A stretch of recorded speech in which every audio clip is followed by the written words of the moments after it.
हम सोनी झा गोर लगै छी अहाँ सबके। हम आइ एकटा कृष्ण जन्म सोहर लऽ के एलहुँ हेँ। अहाँ सब जरूर सुनब, नीक लागत तऽ लाइक सब्सक्राइब कऽ देबै। देवकी यशोदा दुनू बहिन की दुनू सहोदर रे। देवकी यशोदा दुनू बहिन की दुनू सहोदर रे। ललना रे मिथिला गोकुल दुई नगर की ताहि बीच जमुना बहू रे। ललना रे मिथिला गोकुल दुई नगर की ताहि बीच जमुना बहू रे। अहि पार देवकी नहायल, ओहि पार यशोदा रे। अहि पार देवकी नहायल,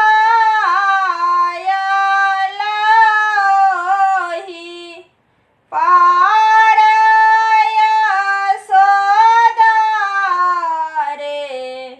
ललना रे दुनू केर भए गेल भेंट की दुनू बतियाएल रे। ललना रे दुनू केर भए गेल भेंट की दुनू बतियाएल रे।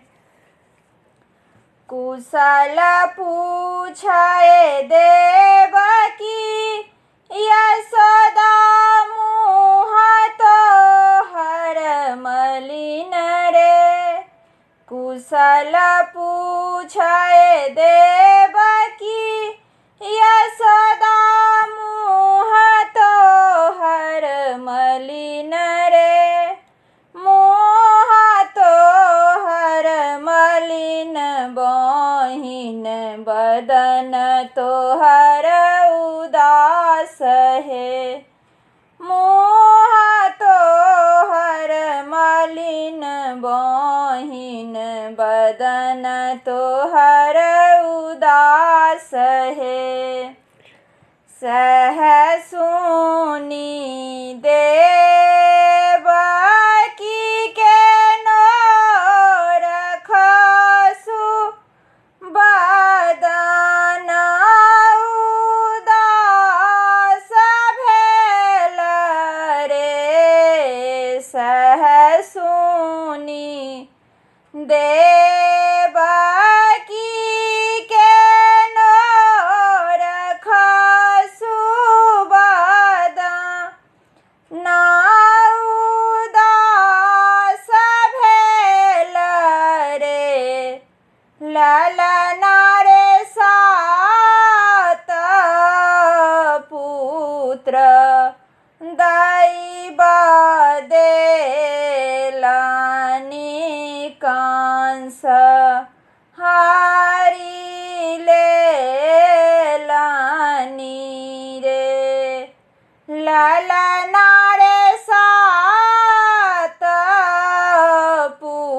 पुत्र दैव देलानी